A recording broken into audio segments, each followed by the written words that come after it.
Damn, I got a lot of fragrances right here. I got 20, 21 actually, but one of them sucks, so I'm not gonna count it. My first video ever on this channel was me ranking my entire cologne collection from worst to best.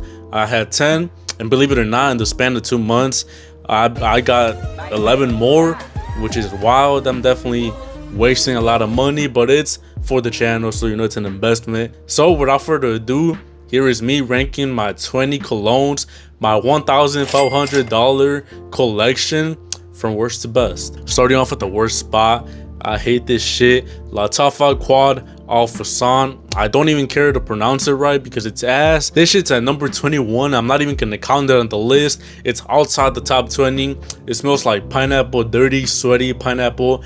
It hurts my nose. It's overpowering, so strong, and it smells horrible. So it smells so strong, but so horrible at the same time. Not a good combination at all. Now, starting off the official list at the worst spot, kind of, at number 20, I got Versace Eros Flame. Why would you get Eros Flame when you got Eros? It doesn't make any sense to me. That's why it's so low on the list. Like, the scent itself is not bad. It got that blood orange note that makes it different from the original, but I find it reluctant to own both. That's why it's so low, and I never wear it because I always choose Eros over Eros Flame. At number 19, it's actually one that was at number 10 in the last video, which was the worst spot. So it did move up one spot. This is Versace Dylan Blue. Yes, it's another Versace. I don't hate Versace. Trust me, guys. I don't hate Versace. But Dylan Blue, I just don't see the hype in this. It's one of the most hyped blue fragrances in the community. People recommend Blue de Chanel, Dior Sauvage, YSL. And Dylan Blue, I think this is so out of place. It smells so synthetic, so boring. It makes a decent gym fragrance, but I just find it boring to have and to wear when there's a million better options than Dylan Blue. Again, not a horrible scent, but it's just too synthetic for my liking and a little bit boring. At number 18, I got Abercrombie & Fitch First Instinct. I saw Jeremy Fragrance recommend this, so I was like, this must be power. Like, this one smells pretty good. It smells like melon, but I don't want to smell like melon a lot of the time. And it has a decent smell, really good, fresh, wear it to the gym. But again, it's decent for a cheapie, but compared to the rest of my beautiful collection, it's not gonna make it too high. It was destined to, you know, stay at the bottom. At number 17, I got F Black by Salvatore Ferragamo. It's the same deal as First Instinct. It's the cheapie. It's like 32 bucks. It has a really interesting pepper note. It's like spicy and fresh at the same time, which gives it a good playful vibe. It's pretty versatile. You can wear this to work, you can wear it as a daily scent, don't reach. And for $30, I would recommend it to a lot of people. I've recommended it on the channel before for good reason. It smells really good, but again, comparing to the rest of these, which are bangers, this can have to stay in the number 17 spot. But it's not a bad spot to be in when you're comparing it to the rest of these beautiful bangers I got. At the number 16, it pains me to put it here, but it's gonna be Spice Bomb Night Vision EDP. But yeah, this one, it smells really good. It smells pretty good on other people, but when I wear it, it's a little bit too strong for my liking. I know it's a Spice Bomb, but it's just a little too strong, a little bit synthetic, a little bit sweet, might give you a headache. It smells really good, but I find myself not reaching it for it as much as I used to, so that's why I moved down the list a little bit, a lot. At number 15, I got Coach Green. I was pretty excited to get this one, and it did not disappoint. Honestly, it smells really good, like Jolly Rancher, kiwi, fresh, good for rainy, spring, gym days. But it's the same type of deal as Spice Bomb Extreme. It's a little bit sweet and synthetic for my liking. I haven't tested it out as much, so my rating is a little bit flawed. This whole review is a little bit flawed. I'm not a professional reviewer, it's just my opinion. But I mean, being at number 15 is not a bad spot. For the few times that I've worn this one, it's pretty good. I would still recommend it to a lot of people. A lot of people will like it. It's people pleasing, but I just haven't worn it that much. At number 14, I got Yves Saint Laurent YEDP. Now, a lot of people might be surprised to see this one this low on the list. It's one of the top biggest sellers in the US. It's one of the top blue fragrances, one of the most popular. Like, it's a little bit too synthetic and a little bit too sweet for my liking. But recently I went to Macy's and I smelled the intense version of this one, and I liked it a lot more. Honestly, I might sell this one to someone and then buy the YSL Intense because it's the same DNA, the same complement factor, the same sexy DNA, but it gets rid of a little bit of that sweetness and it's a little bit more mature and more classy. So that's why I might get the Intense one, and I just don't reach for this one as much because of that overly sweetness and synthetic vibe, which might give me a headache in the gym. So that's why it's so low on the list. I know a lot of people are gonna hit me for that, but I don't care. This is my list. Go make your own list. That was number 14, right? Yeah. This is number 13, Spice Bomb Extreme. Again, amazing scent. So sexy, so seductive, so warm, spicy, rich. I'm gonna wear this on Christmas. Can't wait for that. But any other time, I don't see myself wearing this one. I'm gonna stink up a room. I'm gonna stink myself up. I'm gonna give myself a headache. Overly strong. It's so hard to pull off. The versatility in this is so low.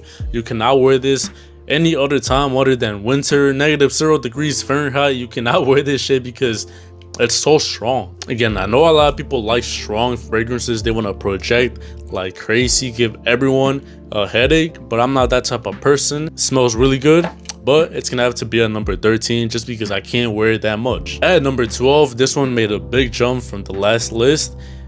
It's Clubbed in Wet Intense, man. It's just I went back to this one a couple of weeks ago. I kind of forgot about it. It was just in my shelf. It reminded me of why it's so good. It's this smoky, fresh lemon kind of pineapple scent. It's so good for the gym, so good for rainy spring days, a little bit strong for summer maybe. People don't like the opening. I like it. It's a little strong, I understand, but it's not strong in a bad way. It's not like Spice Bomb Extreme strong. This one can do the job in any occasion, the gym, a date, the office, anytime. So for a cheapie especially, like this one is not only good for a cheapie, this one is good just for a cologne, bro. It beats Spice Bomb $100. It beats YSL $80. At number 11, I'm gonna have to give it to Lattafa Cambra. It's the same vibe as Spice Bomb Extreme, and you know, it's pretty close in the list, but Clubbed in Wet in the middle. The reason this one's a little bit higher, it's because I can wear it to a lot more places, a lot more throughout the year than Spice Bomb Extreme. It's a sweet vanilla cinnamon boozy scent. It's seductive, so you can wear it on a date, unlike Spice Bomb Extreme, which you cannot because you're gonna give your date a headache. This one is still really sweet, really good, really strong, but it tones it down a little bit. It's also for Christmas nights, cold weather, but like I said, a little bit more wearable. I like it a little bit more, a lot cheaper too, so that plays a factor. So that's why it's at number 11. Really good cheap clone from the TikTok shop. I recommend it a lot. At number 10, it's gonna be Versace Parome. I told you guys I don't hate all Versace's. This one, I'm surprised they made it so high. I wasn't so excited to get this one because I thought it was gonna be a boring citrusy smell, and it is a boring citrusy smell. It's lime, lemon, bergamot, but it's just so fresh, so versatile, and so easy to wear. It's a out the shower scent. Like sometimes people want too much out of a fragrance, like they want it to be so original, so like strong. Sometimes a cologne, it's just to like be a dumb reach and smell pretty fucking nice, and that's what this one does. At number 9, I got Sorrow the Most Wanted EDT. This is the newest version, the fresh summer version. Most of Sorrow's, the Most Wanted line, are for winter. They're a little bit darker, sweeter, richer. This one, it's fresh, it's citrusy, but not too citrusy. It's like a mixture of citrusy and fresh, but also keeping that sweetness from the Sorrow line, which I love. It's a good alternative if you don't want to smell boring with Versace Parome. If you want a freshie that smells kind of original and has that sweetness, seductive factor, this one's a really good option. At number 8, I got Dolce & Gabbana The One, the classic date night fragrance. I love it. I talk about it a lot. If you're going on a date, this is the one you wear. You know, it's sweet, rich, dark. It has a tobacco note. It's for those close encounters. Projection, not that good. Longevity, not that good. But who cares? This is when the girl is all up on you. You wear this one. If you're just gonna go see a girl, this is the dumb reach. Don't think about it. Just wear it. At number 7, I got Sorrow the Most Wanted EDP. Don't get confused. I think this one's the EDT and this one's the EDP. The difference is that this one's darker, sweeter, more stronger. It has this seductive smell. It's like you go to the club, you spray this one on, a girl like 1 mile away from you smells you and she comes up to you to investigate the smell. This is what this is supposed to do. It's a sweet vanilla ambery scent. It's similar to Eros in the effect that it has on women, and for that reason it's gonna be at number 7, because who doesn't want a fragrance that just a lot of women love and it has you smelling fucking sexy. At number 6, and just out of the top 5, is gonna be Prada L'Homme. Prada L'Homme is this iris scent. It's smooth, makeup-y, powdery, close to the skin. It's professional, it's classy, versatile. I can wear it anywhere I want. That's why it's at number 6. I said in the last video I was thinking about what cologne to wear when I go meet my girl's parents, and it's probably gonna be Prada L'Homme, because I want to come off as a well-put man, a professional, classy man. I don't want to wear a sweet, seductive smell when it comes to meeting her parents. They're gonna think I got bad intentions. I want to smell professional, and that's why Prada L'Homme is gonna be a staple in my collection. At number 5 is gonna be Valentino Born in Roma Coral Fantasy. It has a similar vibe as Dolce & Gabbana The One, with the dark, sweet, seductive scent. It also has a little bit of a tobacco note. This one's just a little bit sweeter with a red apple note. It does a phenomenal job when it comes to dates. Girls love this one. The reason this one's a little bit higher is because I believe it's a little bit more versatile. Number 4 is Bleu de Chanel. How can you not like Bleu de Chanel? In my opinion, this one is better than YSL, Dior Sauvage, the best blue fragrance out there. It's this lemon, bergamot, mint, fresh scent, but it's a little bit musky too, so it's not as fresh as Versace Parome. It has a lot of personality to it. People say it might be boring.